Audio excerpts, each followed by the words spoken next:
guys, today I'm going to go over some fuel enrichment stuff with Holley Efi. So there's a few different things that probably should be addressed here. So I've got my global file open. We are in the fuel ICF. So the first thing that I typically do when this is a new combination or a car comes to me with a problem or something, I look at startup enrichment and start working my way down to fuel modifiers and then acceleration enrichment and whatnot. So startup enrichment is your cranking fuel, right? So this right here is cranking fuel. This is how many pounds per hour of fuel is being injected in the engine prior to it going to run mode, right? So if you don't know what run mode is, if you click on the system ICF and then go to ignition parameters, your cranking parameters here, this is how much timing is being commanded while cranking, but this is the crank to run RPM.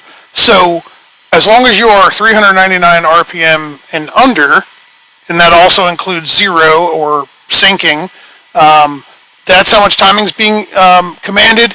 And then all of this startup enrichment here, all the things that are in here, or all this cranking fuel here, is also being applied, right? So if we are at 399 RPM and below, we are using this much fuel, and this is at these temperatures. Okay, so I see a lot of people that kind of get this mixed up. They think that they should lower their crank to run RPM to get it to start faster, and that's not the case.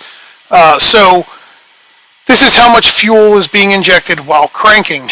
If you think of it this way, if you have a car, you crank it over and it kind of gurgles and whatnot and doesn't really fire off, lower these values, right? If it coughs as if it didn't have enough fuel, then raise these values, okay? So it's cranking fuel, pretty basic. Obviously when it's colder, when the coolant temps are lower, it's going to want more fuel, and then you taper it down, so this example here is on my big block. It needed a good bit of cranking fuel. This is on gasoline. So I did another video on this on with a mechanical pump and getting them to start with methanol, when there's no fuel pressure, but that doesn't pertain to what we're talking about today. So as long as you have accurate fuel pressure, or proper fuel pressure while cranking, you have an electric pump, this is all that you really need to worry about. The next thing we're going to look at is after start enrichment. So what this is a percentage of fuel that is being added to your base fuel table, okay? So if we're at 80 degrees, we're adding 21% in essence, because 100% is zero. So we're adding 21%, and people have asked in my classes, well, 21% of what? Well, we go to our base fuel table. This is in volumetric efficiency, but we'll hit conversion. If we are idling down here, we are adding 21% of 12.6 pounds per hour of fuel, right? So wherever the dot is rolling around in here when it's idling, that's the percentage that we are adding, okay? So that is your after start enrichment. And if you fire the car up and it idles clean, but you feel as if it's way too rich, and then after a little bit of time it starts to clean itself up, that's probably because you have too much after start enrichment in it. The time factor of it is the decay rate. So the after start decay rate. So what this means is at 80 degrees, right? So after start enrichment, we're at 121%, or adding 21%.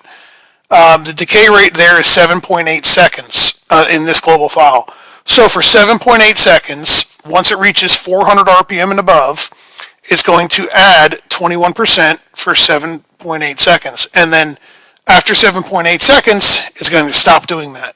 So if you got a car that fires off, it idles rich, or it idles great, when it's cold, but then when it's hot, it idles rich, you can, one, lower your decay rate, and two, lower your cranking fuel here, right? So, it may have a big initial shot of fuel, and that's why it's kind of gurgling when it's idling, or it could be lean. If you start the car up and it's warm, but it's kind of like lean surging, you can pump these after start enrichment time up. If it ran clean for 3 seconds and then out of nowhere just kind of starts lean surging, you can increase your after start enrichment a little bit. If you have to do a lot of after start enrichment, there's a problem in your base fuel table or in one of your other modifiers. So that is cranking fuel and after start enrichment. There's a few other forms of enrichment that happen in Holley software that are based off of temperatures. So let's take a look at those. If we click here on fuel modifiers, we've got a couple different options. So this is highlighted, it's coolant temp enrichment.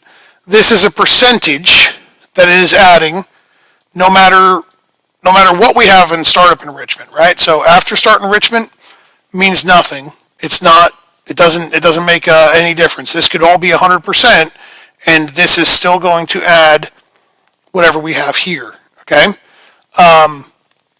If your car is really, really rich, what usually happens is we've got a lot of after start enrichment here, plus we have a lot of coolant temp enrichment and air and temp enrichment. So the way I usually go about this is I like to get them out of enrichment as fast as I can, because you also have to be mindful of the fact that while you're in these enrichments, the car is not going to go into closed loop, right? So if the car doesn't go into closed loop, what closed loop means is the O2 sensor is not going to, or the ECU is not going to take the feedback from the O2 sensor and make any fueling changes until you're out of these enrichments. So when you have enrichment all the way out here at 180 or 200 degrees, that's why you're not going into closed loop.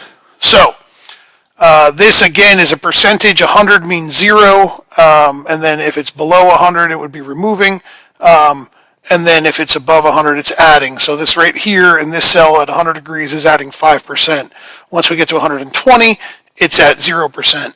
Something else to note is that it's not like it gets to 101 degrees and shuts off. So it tapers between 100 to 120 degrees, and it is linearly changing from 105, 104, 103, 102, 101, and then finally we get to 100 once we reach 120 degrees. You also have the option to change your target air fuel ratio offset here based off of temperature. I typically don't use it. I typically just use coolant temp enrichment here. Next thing we have is air temp enrichment. So I typically don't use air temp enrichment unless it's like a hot air turbo car or something, and I'll add fuel here.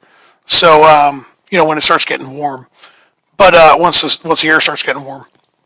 So the enrichment with this, you can add fuel when it's cold, when the air is cold, but the engine's hot. This is stuff that you're gonna have to play with. I'm not gonna really give you numbers to go by, but this is how they work, right? So coolant temp enrichment is usually my go-to. We get them to start, we get them to idle, and then if we need to give it a little bit of coolant temp enrichment, we do. If you find yourself needing 120% coolant temp enrichment up here at 120 degrees or 140 degrees, there's a good chance that your base fuel table is just wrong, right? So if you find that happening, what you would do is come in here. If you're in VE, you would just modify your VE numbers, but if you're in pounds per hour, you'd modify your pounds per hour numbers. You would just start giving it more fuel. If it comes out of startup enrichment and after start enrichment and coolant temp enrichment, and the car is just lean, and then you see closed loop adding 20% or something, make your changes to your base fuel map. So hopefully that explains some startup and cold start and warming the engine up. I'm going to do a series of these on fuel, but I think that's pretty much the best starting point because it's startup enrichment. So this is when the engine starts. So look out for video number 2 in the series of we're going to get into your base fuel table, and then we're going to get into target air fuel and learn and how learn works and how closed loop works and all that. So, all right, see you later.